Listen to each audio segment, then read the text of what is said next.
Hello friends, आज हम computer सामान्य ज्ञान व्यापम पार्ट 1 देखेंगे। और व्यापम पार्ट 1 का मतलब है कि आज इसमें हम जो व्यापम ने अब प्रीवियस ईयर्स क्वेश्चंस आए हुए हैं, प्रीवियस ईयर्स में जो क्वेश्चन पूछे हुए हैं वो डिस्कस करेंगे। और ये जो लेक्चर है ऐसा नहीं है कि वो सिर्फ व्यापम में ही आपको यूज़ होगा। ठीक है, ये आपको IBPS, SBI PO, SBI clerk इन सब में भी यूज़ होगा। तो मेरा फोकस ये है कि इन क्वेश्चंस के माध्यम से ना केवल आपको क्वेश्चंस समझ में आए बल्कि वो कॉन्सेप्ट भी समझ में आए, ताकि जब आगे आप यूज़ करें इन सारे कॉन्सेप्ट को किसी दूसरे क्वेश्चन में तो आपका क्वेश्चन सही हो सके। ठीक है, तो चलिए आगे बढ़ते हैं। पहला क्वेश्चन देखते हैं।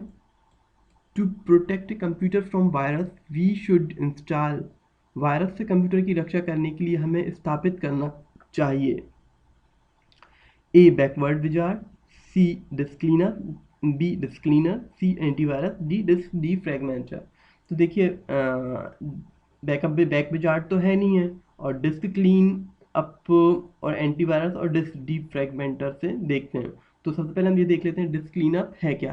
देखिए, जब भी आपके कंप्यूटर में बहुत सारा मेमोरी होती है तो वो मेमोरी बहुत सारी चीज़ें स्टोर करके रखती है, अनयूज चीज़ को भी स्टोर करके रखती है, क्योंकि जिनकी ज़रूरत नहीं होती वो, जैसे कि ऑफलाइन पेजेस को भी स्टोर करके रख लेता है आपका ब्राउज़र। और कुछ थंबनेल जो पुराने हो चुके हैं, यूज़ नहीं है, वो भी स्टोर करके रख लेता है। तो इस तरीके से कंप्यूटर काफ़ी सारी चीज़ें स्टोर करके रखता है अपने पास। तो वो उसके लिए डिस्क क्लीन करना होती है हमको। जैसे कि देखिए, डिस्क क्लीन करने के लिए हमें क्या करना होता है, मैं थोड़ा आपको बता दूं डिस्क क्लीनअप के बारे में। जैसे कि आप अपने कंप्यूटर में जाइए, स्टार्ट बटन पे क्लिक करिए और डिस्क क्लीनअप टाइप कीजिए, तो ये सब खुल के आएंगे। हो सकते हैं आपके में थोड़े अलग भी खुल के आए, लेकिन प्रोग्राम में ये देखिए डिस्क क्लीनअप खुल के आया है। तो इस पर जब आप क्लिक करेंगे तो आप डिस्क को क्लीन कर पाएंगे, वो ऑटोमेटिक डिस्क क्लीन कर देगा आपको ओके करने के बाद। ठीक है, और उसके अलावा ये भी देखिए डिस्क डीफ्रैगमेंट वाला ऑप्शन भी आया है, डीफ्रैगमेंट योर हार्ड ड्राइव, इसको भी हम पढ़ेंगे। और आप ये टाइप करेंगे तो ये भी सबसे ऊपर आ जाएगा खुल के, और इससे आप डिस्क को डिफ्रैगमेंट कर सकते हैं। ये सारी चीज़ें क्या है मैं अभी आपको बताऊंगा। चलिए आगे देखते हैं। तो सबसे पहले मैं ये बताना चाहता हूँ आपको कि ये डिफ्रैगमेंट डिस्क क्लीनअप को आपको समझ में आ गया होगा, डिस्क को क्लीन करने के लिए यूज़ होता है। लेकिन हमसे पूछा गया था वायरस किस लिए यूज़ होता है। चलिए तो आगे देखते हैं। तो सबसे पहले फ्रेगमेंटेशन देख लें, फ्रेगमेंटेशन क्या है। देखिए क्या होता है, आप फ्रेगमेंटेशन को समझिए ताकि ये दूसरे एग्जाम में जब आए तो आप इसको यूज़ कर पाएँ, इससे इससे रिलेटेड क्वेश्चन को सॉल्व कर पाएँ। तो फ्रेगमेंटेशन होता क्या है ये देखिए। देखिए जैसे कि आपको पता है, आप जब अपने मोबाइल से ही ले लीजिए, आप अपने मोबाइल में रैम देख के ही खरीदते हैं कितने MB रैम है। तो 500 MB है, 400 MB, 500 MB से 20 MB है, या 1 GB है। ठीक है, या 256 KB है। तो इस तरीके से आप देख के खरीदते हैं। तो फ्रेगमेंटेशन क्या होता है देखिए, मैं आपको बताता हूँ। जैसे कि कोई प्रोसेस है, वो जब एक्सिक्यूट होता है तो हमारी मेमोरी लेता है, हमारी रैम, हमारी मैन मेमोरी, जो कि रैम को कहते हैं हम, मैन मेमोरी वो लेता है। जैसे कि हमारे पास मान के चलिए आप कि आपने एक रैम ली, आपके मोबाइल में एक रैम है और जिसकी साइज है 500, सॉरी मैं अस्यूम करके चलता हूँ 300 MB जिसकी साइज। ठीक है, तो मान के चलिए आपने एक व्हाट्सएप चला ली यहाँ पे। ठीक है, आपने व्हाट्सएप चला ली और 100 MB उसमें यूज़ हो गई। ठीक है, और आपने एक ब्राउज़र भी खोल लिया। ठीक है, आपने एक ब्राउज़र खोला कोई भी, आप ऑपरा मिनी या यूसी ब्राउज़र जो भी, और उसने भी 100 MB मेमोरी ले ली। ठीक है, अब एक और आपने एप्लीकेशन चला ली, जैसे कि फेसबुक चला लिया आपने, मान के चलिए, तो फेसबुक में भी मान के चलिए 100 MB ले ली। 100 MB नहीं होते, सबकी अलग अलग होती है। मैं आपको समझाने के लिए बता रहा हूँ कि फ्रेगमेंटेशन है क्या और उसके डिसएडवांटेज क्या है। ठीक है, अब क्या हुआ, आपने ये सब चला ली तो आपकी 300 MB भर गई। ठीक है, फिर अब अगर आप व्हाट्सएप को बंद कर देते हैं। ठीक है, आपने व्हाट्सएप बंद कर दिया, अब आपने फेसबुक भी बंद कर दिया, आपको सिर्फ ब्राउज करना है, तो आपकी मेमोरी कुछ इस तरीके से होगी। कैसे होगी, ये इस तरीके से, ये 100 MB, ये यहाँ पे आपका ब्राउज़र चल ही रहा है। ठीक है, और ये आपकी मेमोरी फ्री हो जाएगी, ये 100 MB ये फ्री हो जाएगी, और एक और 100 MB ये फ्री हो जाएगी। अब चलिए, आपने एक और दूसरी एप्लीकेशन सोचा कि इसको भी मैं चला लूँ साथ साथ में। सपोज करो कि आपने कोई वीडियो प्लेयर चलाने के लिए इंस्ट्रक्शन दिया, आपने वीडियो प्लेयर पे क्लिक किया, तो आपके वीडियो प्लेयर को जो मेमोरी चाहिए है वो उसको चाहिए कितनी, 150 MB। ठीक है, और आपके पास खाली कितनी है, 100 MB ये खाली है क्योंकि आपने व्हाट्सएप बंद कर दिया, और 100 MB ये खाली है क्योंकि आपने फेसबुक बंद कर दिया।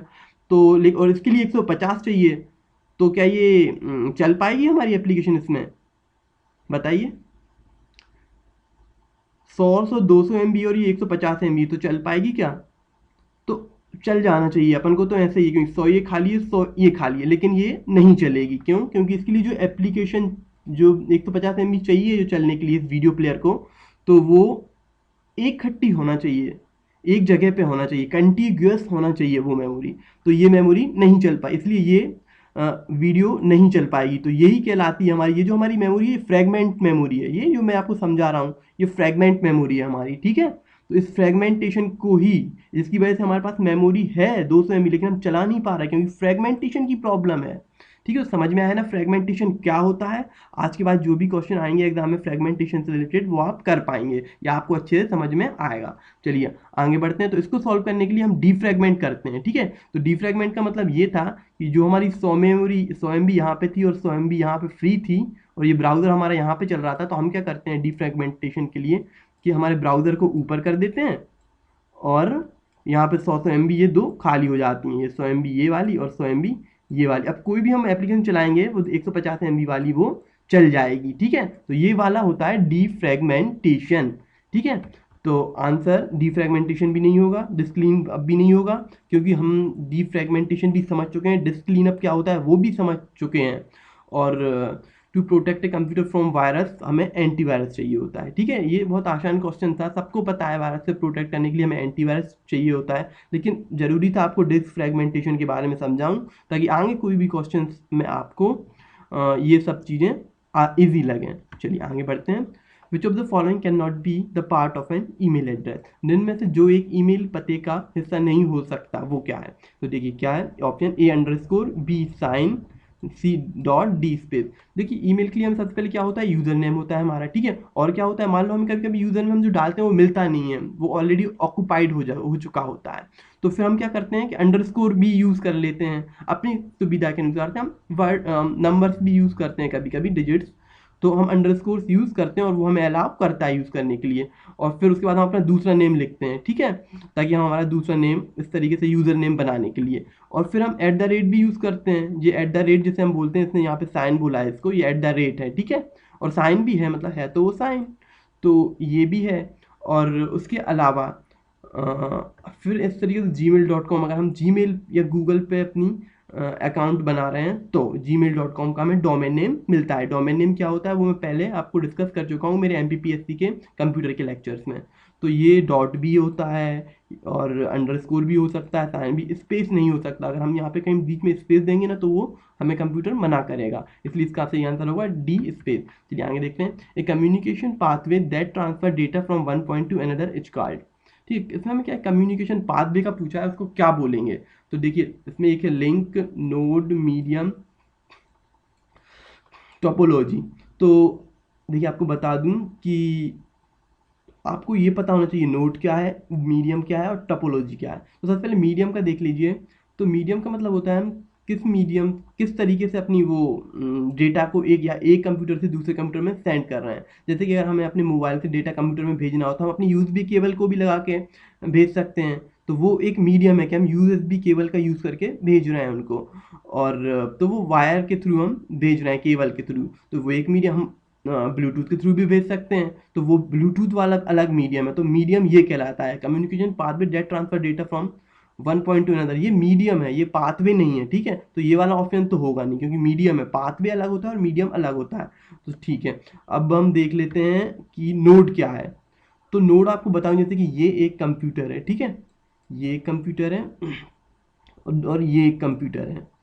और मान के चलिए बीच में ये कोई टावर भी हैं, एक ये टावर हो गया, मान के चलिए एक ये टावर हो गया, एक ये, ऐसे कोई टावर बीच में है। क्योंकि कंप्यूटर, अगर एक कंप्यूटर से या एक मोबाइल फ़ोन भी बोल सकते हैं आप इसको, इससे इसको इसको इस मोबाइल फ़ोन से इसको अगर डेटा भेजना है तो ये बीच में टावर्स वगैरह से होते हुए जाता है, एकदम से तो जाएगा नहीं। तो क्या होता है कि ये जो कहलाता है ना, ये एक नोड है, ये नोड कहलाती है। और ये भी एक नोड है, इस तरीके से ये भी नोड ही कहलाते हैं। ये टावर्स वगैरह है ना, ये सब नोड्स कहलाते हैं। ये मैं आपको जनरल बता रहा हूँ ताकि आपको नोड समझ में आ जाए, नोड्स क्या होता है। तो आशा करता हूँ नोट्स आपको समझ में आ गया होगा कि ये सारे नोट्स कहलाते हैं। और मीडियम भी मैंने आपको बता दिया, नोट भी मैंने आपको बता दिया। चलिए अब टोपोलॉजी बताते हैं। ठीक है, टोपोलॉजी में क्या होता है, जैसे कि ये मेरे कंप्यूटर्स हैं, इन सबको मैं कनेक्ट कर रहा हूँ आपस में।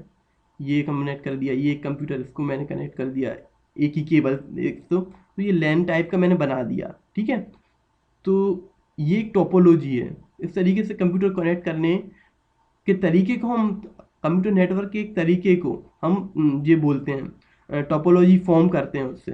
तो ये एक टोपोलॉजी है और ये टोपोलॉजी को हम बोलते हैं बस टोपोलॉजी। ठीक है, ऐसे ही एक और टोपोलॉजी होती है, मैं ज़्यादा डीप में नहीं जाऊँगा, आपको थोड़ा सा बता दूंगा। जैसे कि अगर मैंने इसको और यहाँ से ऐसे कनेक्ट कर दिया, ठीक है, ऐसे, तो फिर ये हमारी रिंग टोपोलॉजी बन जाएगी। ठीक है, यहाँ पे और कंप्यूटर्स भी हो सकते हैं ऐसे, तो ये रिंग टोपोलॉजी हो जाएगी। तो ये भी एक तरीका है कंप्यूटर्स को आपस में कनेक्ट करने का, कंप्यूटर नेटवर्किंग में टोपोलॉजी फॉर्म करने का। तो ये टोपोलॉजी होता है। लेकिन हमसे पूछा गया है क्या है, पाथवे। ठीक है, तो पाथवे की अगर बात करें हम, तो पाथवे में क्या होता है, जैसे कि ये एक कंप्यूटर है और ये फिर एक और कंप्यूटर है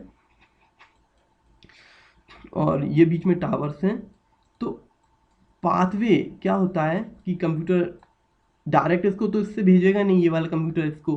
तो ये क्या होगा, ये पहले इस टावर पे भेजेगा कुछ, फिर इसको भेजेगा, हो सकता है फिर यहाँ पे लिंक खाली आपको उसको ना मिले तो फिर ये यहाँ भेजेगा और यहाँ भेजने के बाद ये वापस इसको भेजेगा। ठीक है, तो ये जो हमारी फॉर्म हुई है, ये पूरी, ये और ये इस तरीके से ये पूरी ये लिंक एक फॉर्म करी है इसने। ठीक है, तो ये क्या है, ये कम्युनिकेशन का पाथवे ही है। ये कम्युनिकेशन, ये कंप्यूटर इस वाले कंप्यूटर से कम्युनिकेट कैसे कर पा रहा है, इस पाथ से जो मैंने आपको बता दिया है ये वाला। ठीक है, तो ये कहलाता है पाथवे और इसी को हम बोलते हैं लिंक। ठीक है, ये वाली लिंक हमने यूज की है। ठीक है ना, तो समझ में आ गया होगा लिंक क्या होता है, इसलिए इसका आंसर होगा ए, लिंक। आशा करता हूँ आपको मेरा वीडियो अच्छा लगा हो तो लाइक करिए और ज़्यादा से ज़्यादा शेयर करिए और मेरे चैनल से अपडेटेड रहने के लिए सब्सक्राइब ज़रूर करिए। Thank you.